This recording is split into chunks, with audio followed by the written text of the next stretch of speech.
great. So I started almost every press conference. I would always say, thanks for being here, because my first press conference at Bowling Green, there was one person there. I think it was Matt Murky. Matt Markey. Yeah.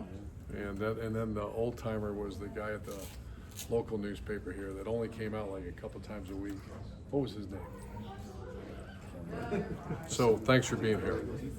What do you got? When you think back to your start at Bowling Green and kind of what the program has been since then, how excited are you to see Eddie George kind of continue that lineage and be the head coach at Bowling Green? We're here, and I was very involved in Eddie coming here, and I was not here long, but the impact that I'd like to think that we made on this whole campus, and then I'm going to see so many former players that, I remember our mission was try to somehow find a winning season, because we were down for so long, and I remember I didn't even know that we didn't have air conditioner in the locker until it started getting real hot. I said, "Where's in the locker room?" I said, "Turn up the, what in the hell's going on?"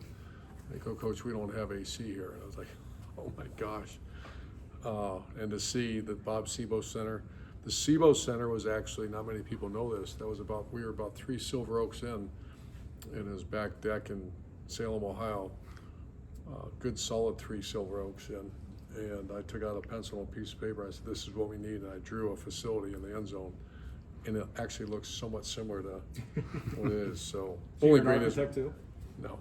And I see the Stroh Center, because it used to be Anderson Arena. And Dockage was my neighbor. And I mean, this place was on fire. I mean, going downtown, and Trotters and Sam B's, and we loved it. Does it feel like this place is a chance to be even more on fire than it was when you were here? Yeah, the president and the AD, and I've done a little bit of homework. I mean, enrollment's booming right now. The campus looks so healthy right now, and we all been places where it's not. And I'm not saying it wasn't that way when I was here, but it wasn't that way when I was here. And people, the one thing is across my journeys is that whenever I talk to someone that was a graduate of BG, which I talked to many, they all loved it. Not one person said, "Well, that sucked." They love Bowling Green. They love everything about it. I said, how about the one hill? How about the wind come blowing through this place? And I remember so I first get here, and they tried to put me in the dorm. You probably heard the story. That didn't work. Then Dick Newlove got me a little place, and Shelley was in South Bend. I'm putting together a staff. We're running players are quitting left and right. And I'm like, what am I doing? I came from Notre Dame, and I remember we had to buy our own shoes because we had nothing.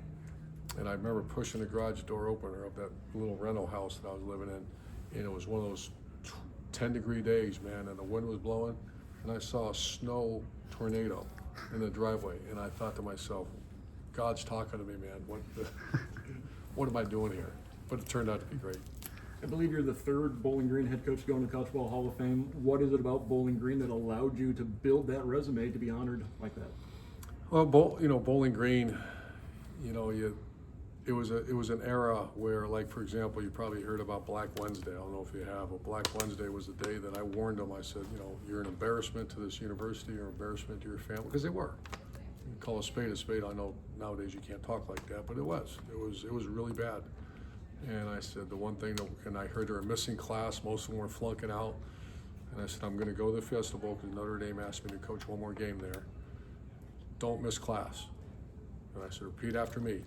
Do not miss class, because I want to make sure they're paying attention. Really bad looking group. And I said, repeat after me, don't miss class. And I come back after the bowl game, they all missed class. So basically they were challenging me. And we did the Black Wednesday at the indoor facility, and 18 players quit that day. And they should have quit. They weren't Division I players. They weren't students. They should have left. And then what I did find out, to this day, that's arguably the greatest group of seniors I've ever been around. The Ryan Wingroves and Gary Fishers and Kerry Campbells and those, and the guys we're going to see here in a little bit. It was none better. And that allowed you to learn exactly how much you could push future teams? Yeah, I was a nut job. I grew up in a military family. I studied Navy SEALs and Special Ops and Army Rangers, and Ryan Wingrove was over my house a few months ago, brought his family on his way to Disney, and we were in tears laughing because he said if the transfer portal was around when I was coaching, every person on that place would have left. And I said, I know this. I tried to make it like that because I would actually tell them, I'm going to make you ring the bell today. And those who stay will be champions. I remember that saying. I don't know if people say that anymore. But It's obviously a big football weekend, throughout the state of Ohio. How excited are you about tonight's game, and then to get down to Columbus and have that, be the week 1 opener in the Big Ten? as excited I am about that one, I can't wait for tonight. I can't wait to see. I've not been to a game here since. I've been here, spoke a few times, and to be at the SIBO Center with my former players and to watch that beautiful stadium. I mean, it looks beautiful. And it's going to be a nice crowd, and I can't wait. And then obviously Columbus, it's going to be a monster. When you look at your impact on college football, the power spread offense, how did you implement that? Where did that idea come from? And how have you seen that offense kind of take over college football? I talked to Dan Mullen about that. He was my GA at Notre Dame, and there was no spread offense. And that's what I'm not sure people really realize. I'm glad you asked that question. And we almost went wishbone because it's the equalizer offense. Academies do it. And I looked at our roster. We're playing Missouri, we're playing Temple, we're playing Kansas, I think. I mean, we had obviously the Rockets, and Western Michigan was good, Marshall. We can't play with them, with who we have right now. And I kind of undervalued our talent because I didn't know. But we just started studying, and Greg Brandon was our offense coordinator, Dan Mullen, myself, and we just started moving the chairs out of the way and said, let's try this, why not? And we had wishbone principles in a power offense, and we threw the ball.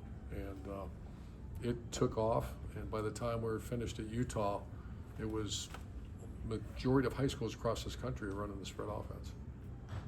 You and Jim Tressel both talked about, what the community here, how it takes more than just, coaching in X's and O's to be good at Bowling Green. Just what makes the personality of Eddie George the right fit here? Because it sounds like he's pretty excited to be here. I thought it would be, but Eddie George is on Broadway. Eddie George owns businesses. Eddie George has plenty of money. Eddie George is a Heisman, why? And I killed him on that. Well, I didn't kill him, but I hammered him on the phone. I said, don't you dare even think about this unless you understand what it is. And it's a very unique place. I think all places are that way to a degree, but this one, if you don't do that, there'll be no one in the stadium. It's just not, and I think that's, when you watch TV, sometimes you look at those stadiums, no one's there, is because the coach is more worried about how deep the curl route is instead of meeting with the students. And that's something I learned actually from Earl Bruce with Colorado State. He made us go out all the time. And then I get here, and Dan Dockich was still one of my closest friends, my neighbor. We would, at least twice a week, he said, I'll meet you over at the student union. And we'd walk around and shake hands. I'd bring my daughter sometimes, go pick her up at school. And we were all at Sam B's, we were always at Trotters, Di Benedetto's. I know we lost Chris, but, and Carter Park. We were at Carter Park all the time.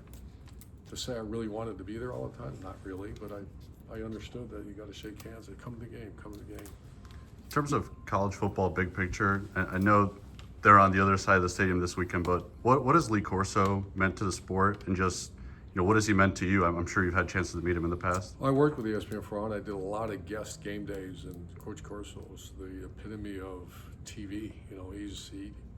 He would coach me on television. He was a guy that is obviously legendary in the sport. I love Coach Corso. I respect Coach Corso, and I admire what he did. What do you think Dave Portnoy and the Barstool crew can kind of add to the Big Noon experience? I'm waiting to see you, man. I met him one time. I just don't follow much. I'm not a social media person, and so my daughter is so excited about it because she says it's going to really, explode. And all of a sudden, I see all the chaos, and so I'm just going to go do my job. And I guess I got to hear about the Wolverines all the time from him, but we're 7-0, so we're all right. You talked about the challenges with the landscape of college football for especially smaller schools on the panel. How do you think Eddie George has done so far in his coaching career of navigating that, and did you give him any advice coming to BG on how to do? I don't know. I'm going to watch tonight, to be honest. I talked to him. We text a lot. To know his roster and what he did, I'm not that deep into it. I know we talked today, and I can tell he's excited. And I can tell an excited coach when I see one. So You played such I'm a going to huge, take just 2 more because I want to go eat. you played such a huge role in They bringing don't feed. Bowling Green, someone No put budget. that in the SID, right? No one feeds you. I've been grinding now for. You play, press box No, I'm just kidding. Yeah, we'll see Frickers for you. Frickers. The TV show was it, or like radio show? you played such a big role, obviously, bringing Eddie George to Bowling Green, and everyone's excited about what he's going to do potentially on the field for Bowling Green results-wise. If you could pick just one word to describe Eddie George, the person, what word would you use and why? Just blue collar, man. I mean, Eddie George is, you know, you look at him, he looks like a freaking model. But he also, his reputation at Ohio State was, he's first one's there, last one leave, hard worker, and the same thing here. So I mean, he's a grinder.